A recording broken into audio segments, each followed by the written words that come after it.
This audio experience is designed to guide you in discovering a new dialect for your own well-being, a method to communicate with and restore your body from the inside out.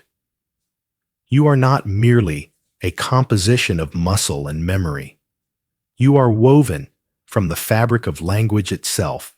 The words you articulate each day either unlock the potential for profound restoration or command your body to anticipate further distress.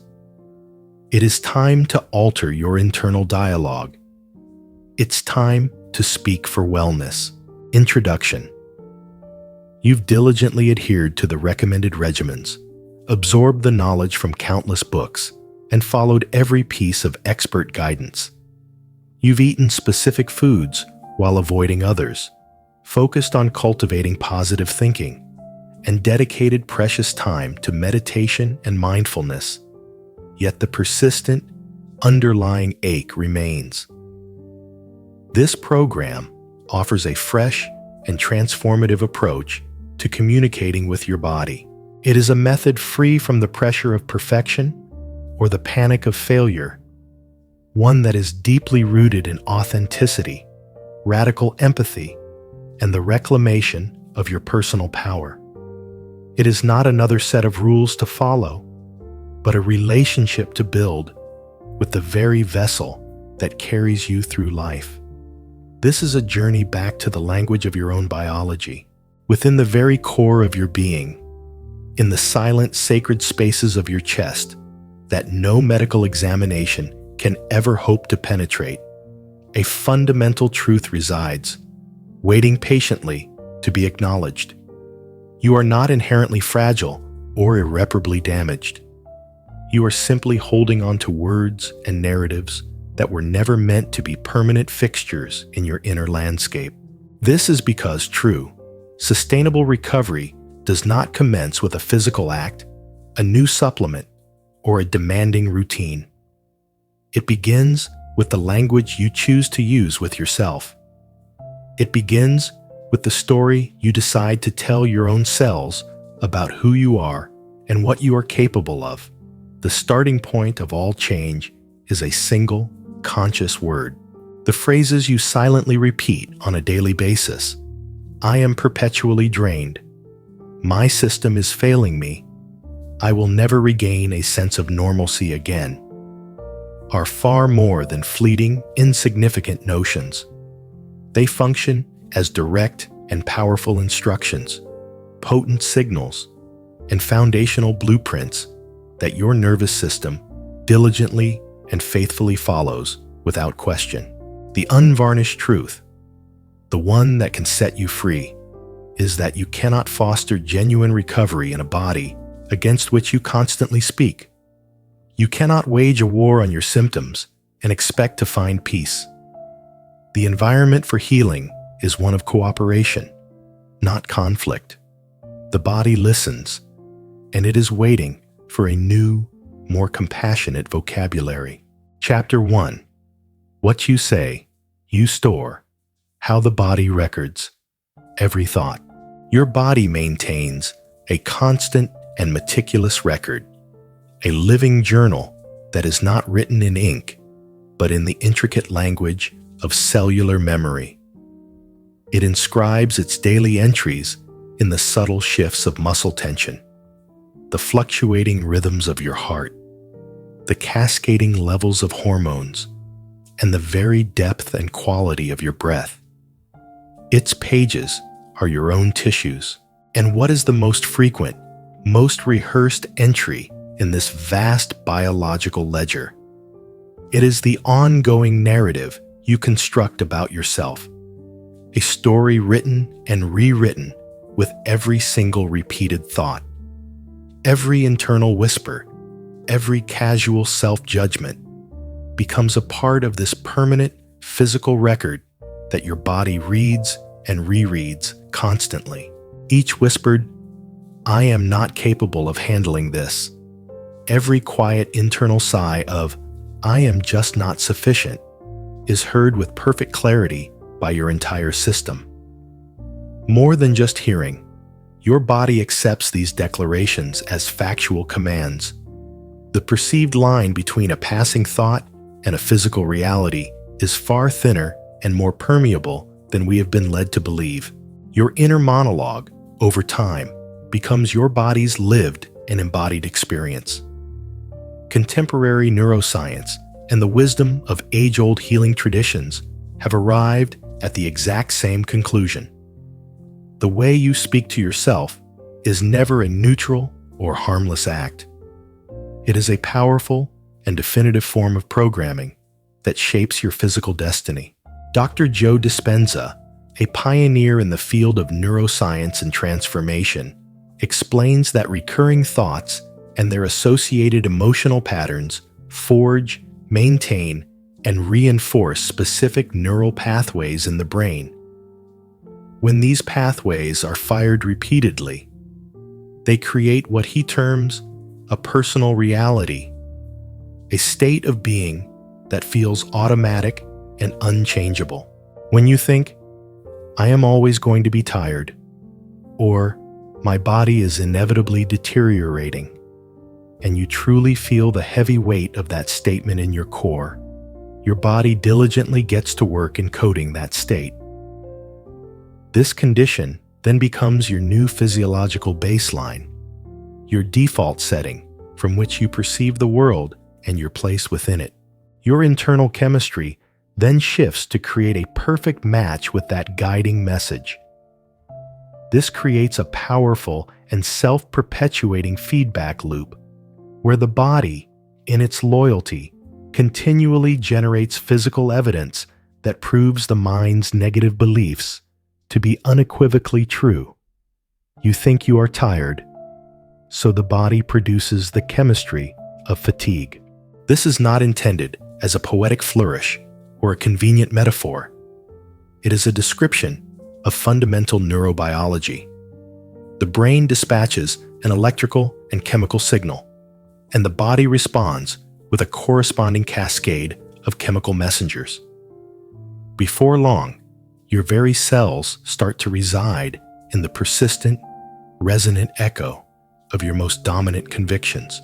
Louise Hay dedicated her life's work to teaching a simple yet profound principle. Every single ailment, from minor discomforts to serious conditions, has its ultimate roots in a thought pattern. This is not a concept meant to assign blame or induce guilt, but rather to illuminate the immense creative power you hold within your own consciousness. Your thoughts are instructions for your body. If you declare, "I am completely overwhelmed," day after day, your immune system registers that constant state of emergency as an indisputable fact. In response, it may downregulate its long-term protective functions to conserve energy for the perceived immediate threat, leaving you more vulnerable. If you tell yourself, "I simply cannot manage this situation," your nervous system primes itself for collapse. It may shift into a state of high alert, sympathetic dominance, or a state of shutdown and resignation, dorsal vagal response. It is simply following the instructions it has been given by its leader, your conscious mind. Conversely, if you begin to introduce a new instruction, such as, "I am in the process of recovering with each feeling that arises," your body actively starts to scan for evidence of that recovery. It heightens its sensitivity to moments of ease and signs of progress. Your words establish your internal climate, and your systems must adapt to survive there. Let's consider a more detailed and practical illustration. Imagine a young man who grows up in a household where the motto is, "Work hard, don't complain." He learns from a very young age that expressing discomfort or needing rest is a sign of weakness. He absorbs this belief not just mentally, but into the very fabric of his being. His posture becomes rigid, always braced. His breathing is shallow, as if to avoid feeling too much. His endocrine system learns to run on stress hormones like cortisol and adrenaline as its primary fuel. These are not conscious choices. They are brilliant adaptations his young body made to feel safe and accepted in his environment. Now, as a 40-year-old man, he experiences chronic back pain and relentless tension headaches.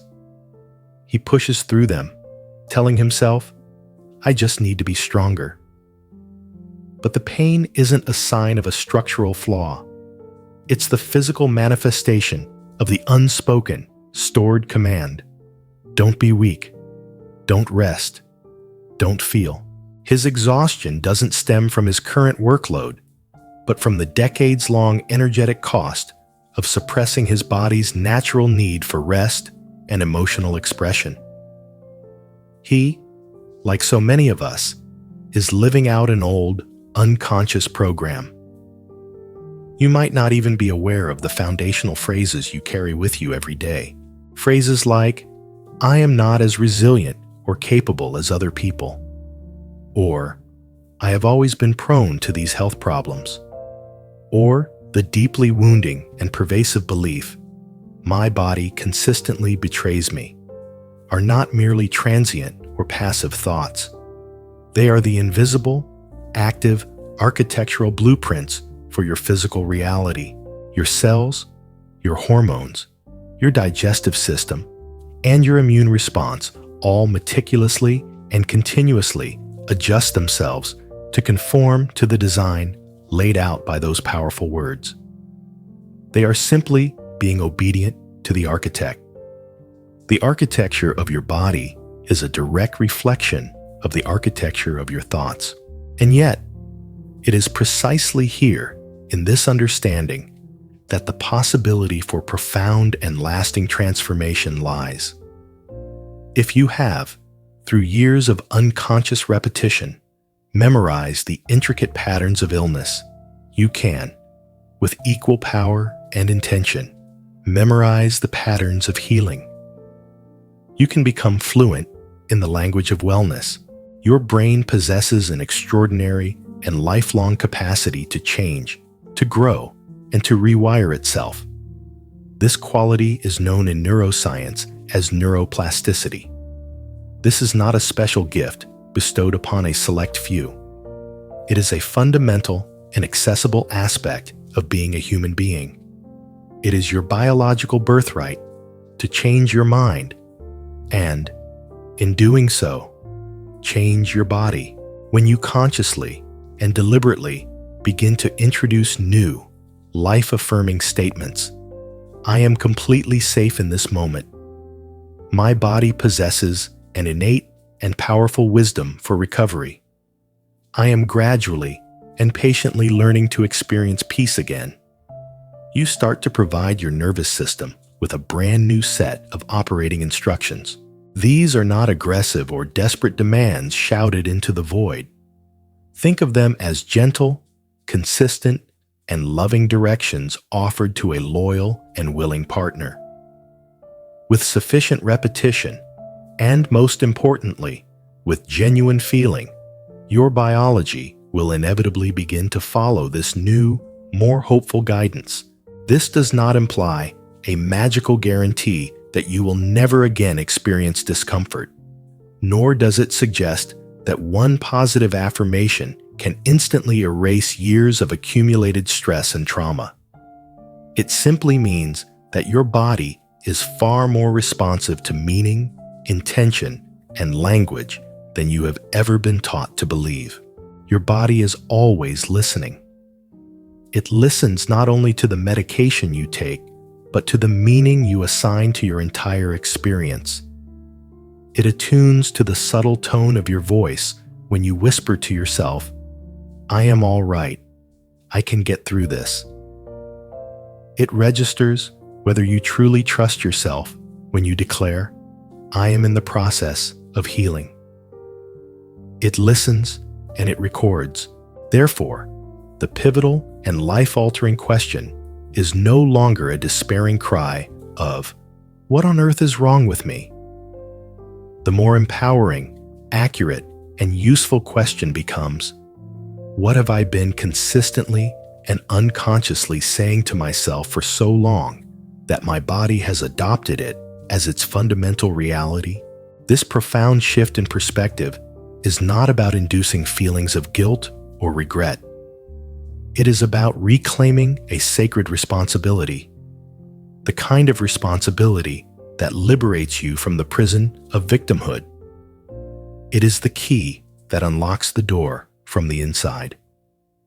You are not to blame for the programming, but you are responsible for the reprogramming. You do not require flawless, poetic, or perfectly eloquent words. You simply need new ones. You need words that your body can slowly, gradually, and gently begin to believe in. You need to be able to state, with quiet conviction, I have stored the narrative of pain for a long time, but I am now ready and willing to articulate something new. Your deepest healing doesn't start with a pill, a complex plan, or a new practice.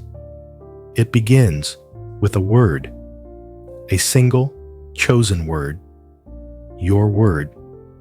And what you choose to say from this moment forward is what your body will begin to store as its new and vibrant truth. Chapter 2. Words that wound. The subtle power of self-harm through language. There exists a form of profound and pervasive suffering that no X-ray can ever visualize, no blood test can detect, and no medical scan can possibly quantify. And yet, your body feels its debilitating impact every single day. It is the immense, cumulative weight of words you are not even conscious of carrying, especially the ones you have spoken to yourself.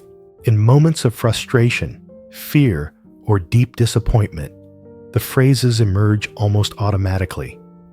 I am such a complete and utter mess. I will never truly get better from this. Why do I invariably spoil every good thing in my life? We often utter these phrases with a casual, almost dismissive air, sometimes even masking them with a brittle layer of dark humor. But beneath the surface of the joke, a subtle yet potent form of harm is taking place. This is because the subconscious mind and the body do not comprehend sarcasm or humor. They do not distinguish between a joke and a direct command. They take every word you say about yourself literally as a blueprint for reality. Louise Hay, in her groundbreaking work, powerfully taught that every single criticism, every complaint, and every phrase that is steeped in self-rejection delivers a potent and clear message to the body. That message is, you are not secure, you are not adequate, and you are not whole. These messages are the seeds of disease. Over time, these messages do not simply pass through your consciousness like clouds in the sky. They establish a permanent residence within you. They become squatters in your own home. They find a comfortable home in the muscles of your neck and shoulders that refuse to relax, creating chronic tension and pain. They settle into the persistent fatigue that never fully dissipates, no matter how much you sleep. They manifest in the digestive system that remains perpetually constricted and inflamed. They live in the very breath you unconsciously hold, waiting for the next perceived threat, which so often comes from your own internal dialogue. Your body is not just listening to the external events that happen to you. It is listening with even greater attention to how you narrate and interpret those events. The story you tell yourself about what is happening is more important than what is actually happening. The story creates the chemical reality in your body. Let's trace the origins of these wounding words. For many, they begin in childhood. A parent, perhaps overwhelmed themselves, might have said, "Stop being so sensitive," or "You're too much to handle." A child, in their need for love and belonging, doesn't question this. They internalize it as a fundamental truth. My feelings are wrong. I am a burden. This single belief, when stored in the body, can lead to a lifetime of suppressing one's own needs, of feeling perpetually apologetic for one's own existence. The body then manifests this stored belief as a constricted throat, a tight chest, or a nervous stomach.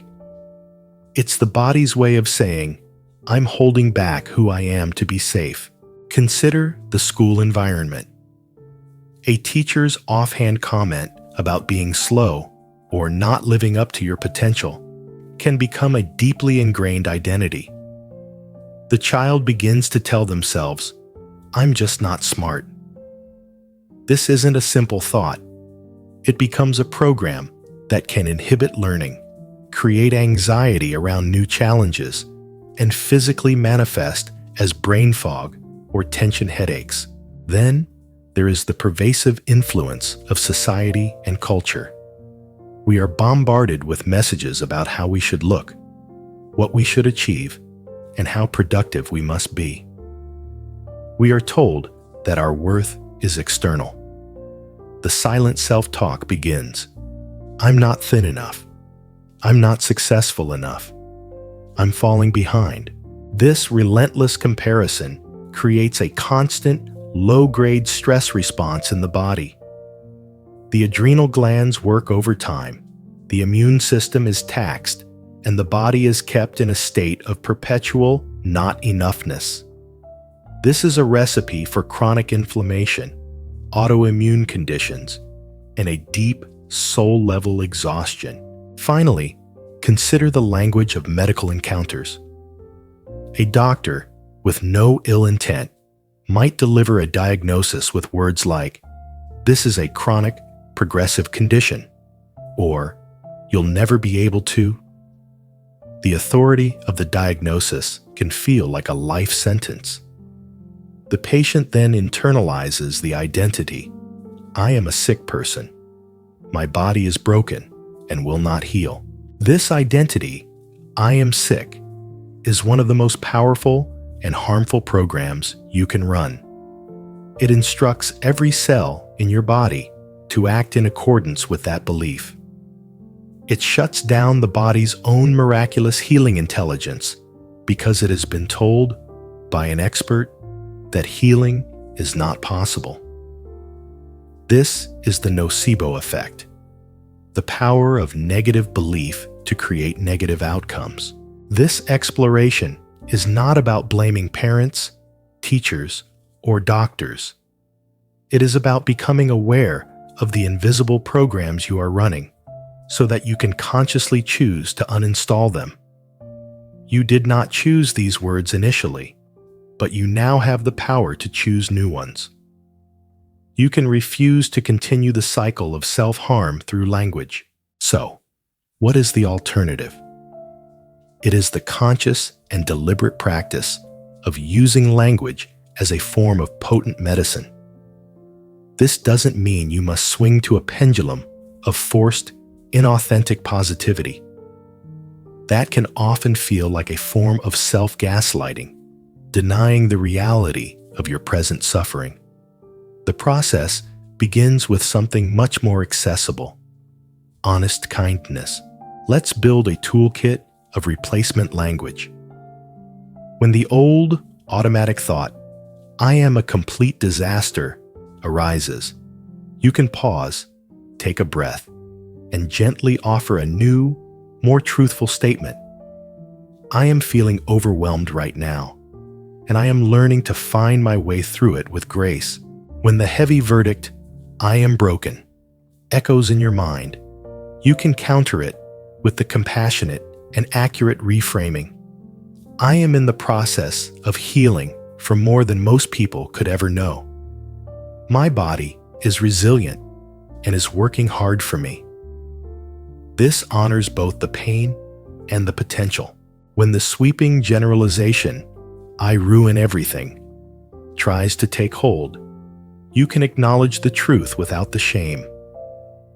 I have made mistakes in the past, and I am now learning how to respond to challenges with greater awareness and self-compassion. Each of these revised statements is a small but profound act of internal repair. Each one represents a subtle but significant shift in your internal energetic signature. It is a new agreement you are making with yourself, a new treaty of peace after a long civil war. Your body, which is always listening, takes careful note of this change in tone and intention. It can finally begin to relax its defensive posture. Deep, lasting healing requires a new language. The purpose of this new language is not to deny the existence of your pain, but to create a safe internal environment where that pain can be processed and released. It is about ceasing the cycle of re-injuring the same vulnerable places with the sharp edge of your own voice. You cannot speak to your body as if it were a disobedient adversary and then expect it to open, soften, and yield to healing.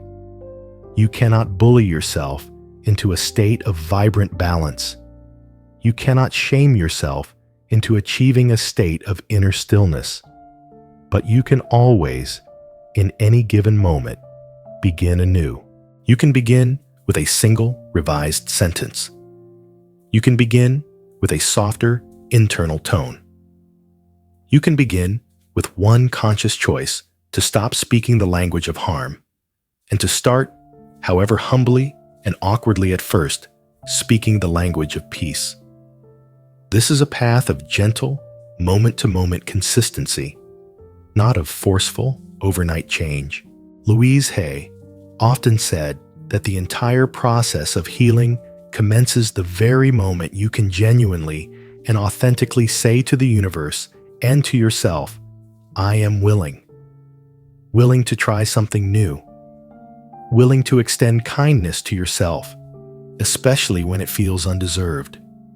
Willing to finally see that the way you speak becomes the way you live.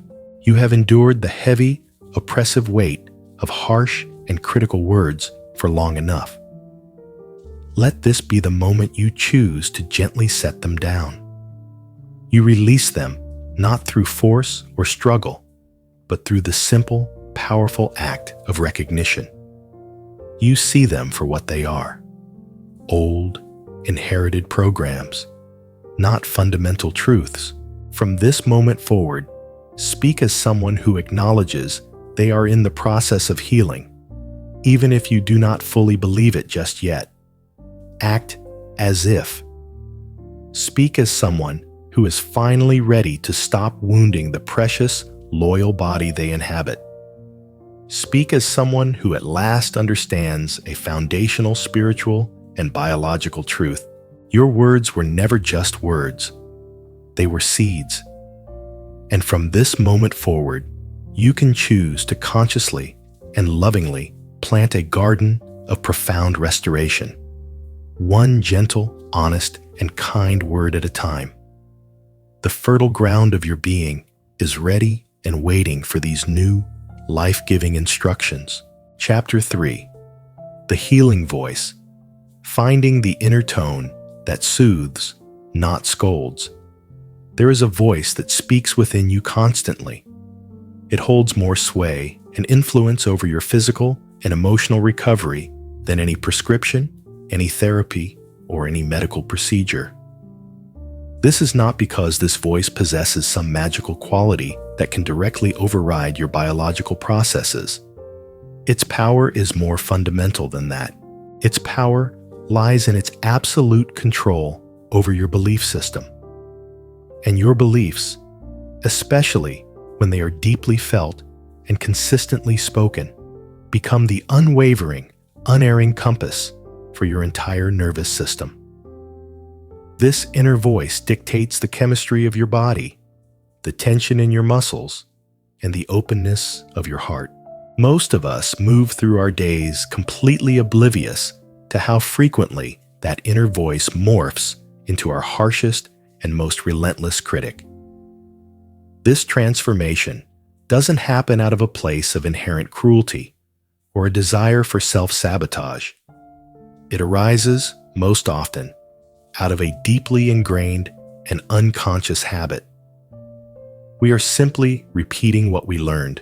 We have been conditioned by our families, our educational systems, and our society at large to constantly correct, to push harder, and to relentlessly fix what we perceive as flawed or inadequate in ourselves.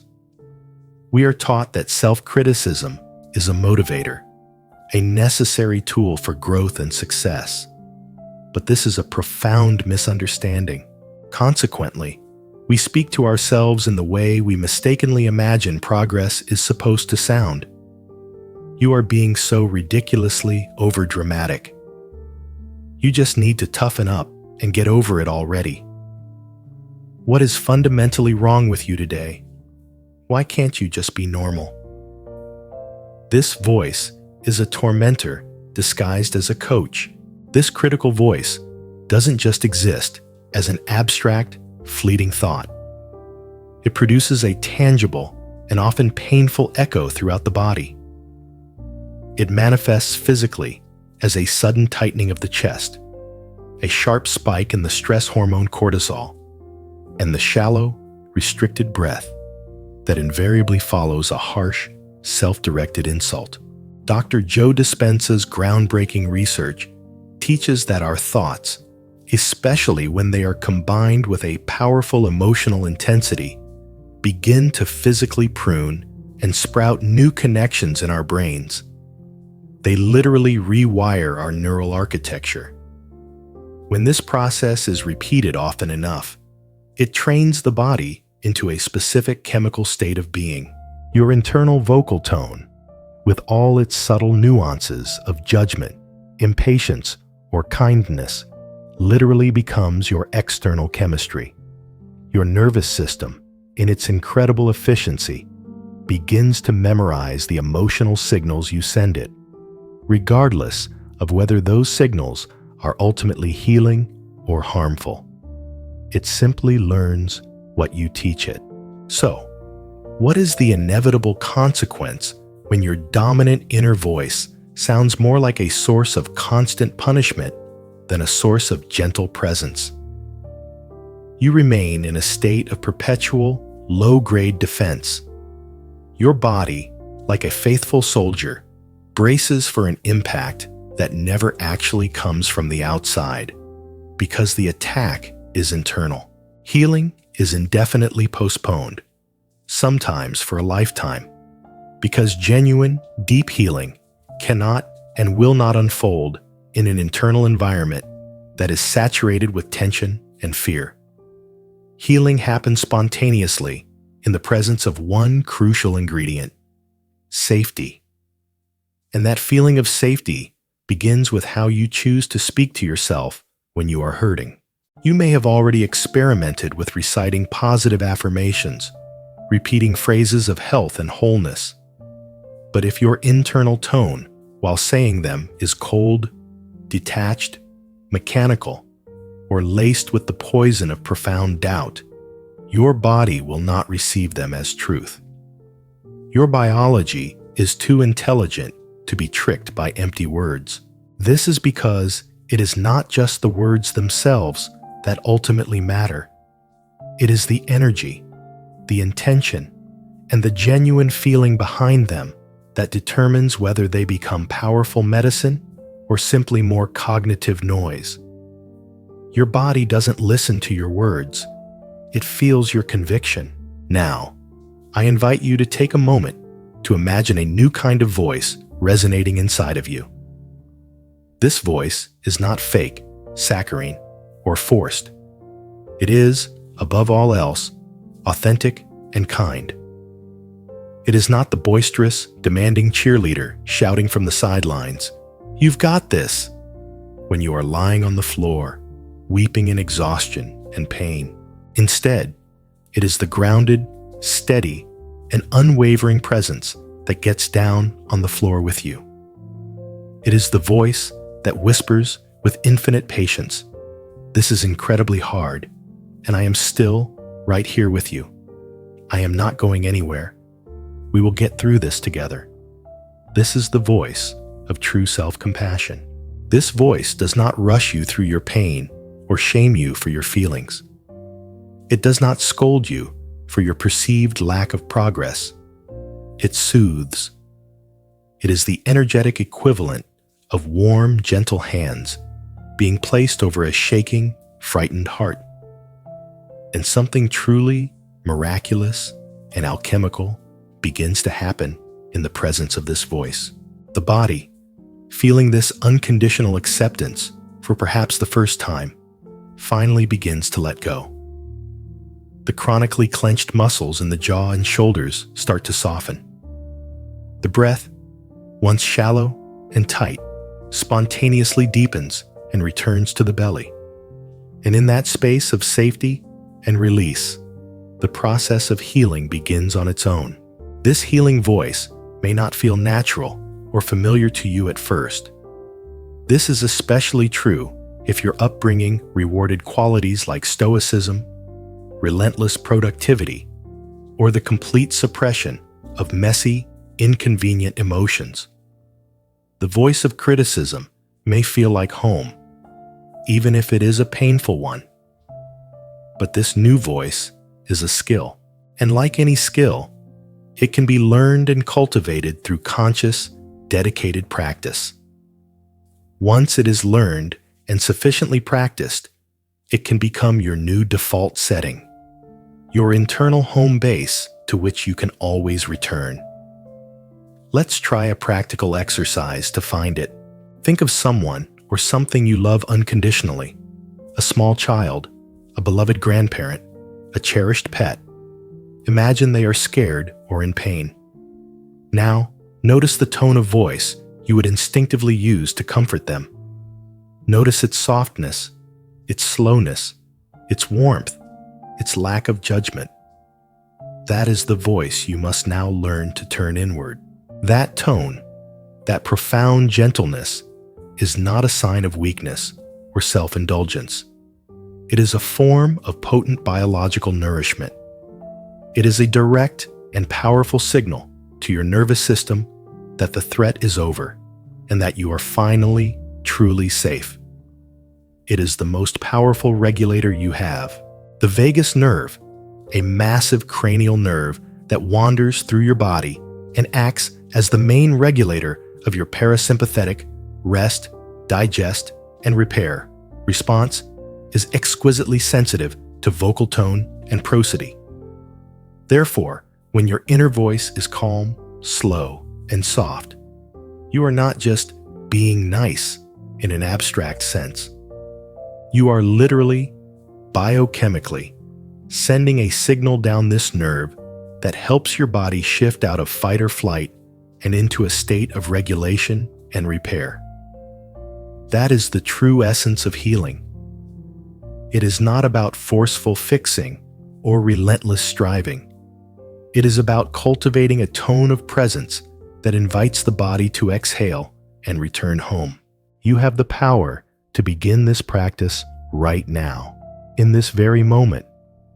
Take a slow, gentle breath. Now, say aloud, or just to yourself, I am doing the very best that I can in this moment, and that is more than enough for today. Now, say it again, but this time, consciously infuse the words with that genuine warmth and sincerity in your tone. Speak it as if you were comforting that beloved child or friend. Feel what happens in your chest, your shoulders, and your stomach when you say it with this profound sincerity, free from any sarcasm or self-judgment. That subtle shift you feel, that small but palpable release of tension, that tiny wave of warmth, that is your body responding directly to the vibration of love. That is the feeling of your nervous system receiving a signal of safety. It is a small miracle, and it is one you can access at any time. You have already tried the path of pushing. You have experimented with applying constant pressure. You have lived a life guided by the inner critic. Now, it is time to try the complete opposite. It is time to try radical compassion. It is time to try gentle consistency. It is time to become the one voice in your own life that doesn't demand improvement. Instead, it offers unconditional acceptance as the true and only precondition for lasting transformation. That is the healing voice. Once you find it, cultivate it, and make it your own, you will wonder how you ever managed to live without its steady, loving, and reassuring presence. Let that voice speak to you today. Let it walk with you through every moment, through pain and through progress. Let it gently and patiently replace the internal storm with a steady, quiet, inner home. Because when your own voice becomes the one that reliably soothes instead of scolds, your body will finally believe the most important message of all. I am safe to heal.